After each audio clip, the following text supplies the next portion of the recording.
ശമ്പള വർധന ആവശ്യം മുഴുവൻ ആശുപത്രികളും അംഗീകരിക്കും വരെ സമരം തുടരാൻ നഴ്സുമാർ തീരുമാനിച്ചിരിക്കുന്നു.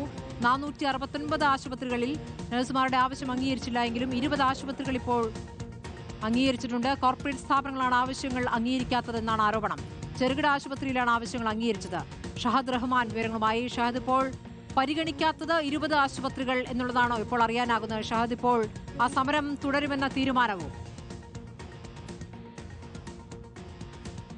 തീർച്ചയായും സമരം മുന്നോട്ട് കൊണ്ടുപോകാൻ തന്നെയാണ് ഇപ്പോൾ തീരുമാനം. കോഴിക്കോട് കളക്ടറേറ്റിന് മുന്നിൽ രാപ്പകലില്ലാതെ നഴ്സുമാർ സമരം ചെയ്യുകയാണ്.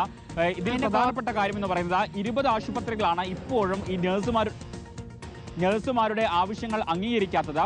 അതിൽ പ്രധാനമായിട്ടും ഈ മിംസ്, അതുപോലെ തന്നെ ബേബി മെമ്മോറിയൽ ആശുപത്രി, ഇത്തരത്തിൽ വലിയ കുത്തക മുതലാളിമാരുടെ ആശുപത്രികളാണ് ഇത്തരത്തിൽ ഇത് അംഗീകരിക്കാത്തത്. മറ്റ് ചെറുകിട ആശുപത്രികൾ അവർ ഇത് നടപ്പാക്കുകയും ഒപ്പം തന്നെ ഇന്ന് ഇക്ര ഉൾപ്പെടെയുള്ള ആശുപത്രികളിൽ സമരം അവസാനിപ്പിക്കുകയും ചെയ്തിട്ടുണ്ട്. എന്നാൽ മുഴുവൻ ആശുപത്രികളിലും ഈ ആവശ്യം അംഗീകരിച്ചാൽ മാത്രമേ ഇത് അവസാനിപ്പിക്കുകയുള്ളൂ എന്ന കാര്യമാണ് പറയുന്നത്. അതുകൊണ്ട് ഇന്നും പ്രതിഷേധ സമരം കോഴിക്കോട് കളക്ടറേറ്റിന് മുന്നിൽ നടക്കുന്നുണ്ട്. വരും ദിവസങ്ങളിലും ഇത് നടക്കും. മാനേജ്മെന്റുകളുമായി കഴിഞ്ഞ ദിവസങ്ങളിലൊക്കെ തന്നെ ചർച്ചകൾ നടക്കുന്നുണ്ട്. ഇന്നും പലതരത്തിലുള്ള ചർച്ചകളുണ്ട്. അപ്പോൾ ഈ ചർച്ചകൾ ഏത് വിധത്തിലാണ് ഇനി ഗുണം ചെയ്യുക എന്നുള്ളതാണ് ഏവരും ആകാംക്ഷയോടെ നോക്കിക്കാണുന്നത്. ഇതിൽ ഏറ്റവും പ്രധാന ആശുപത്രിയിലെ മാനേജ്മെന്റ് ഈ വിഷയത്തിൽ എന്ത് നിലപാട് സ്വീകരിക്കും എന്നുള്ളതാണ് ഏറ്റവും പ്രധാനപ്പെട്ട കാര്യം. ശരി, ഷഹദ് റഹ്മാനാണ് വിവരങ്ങൾ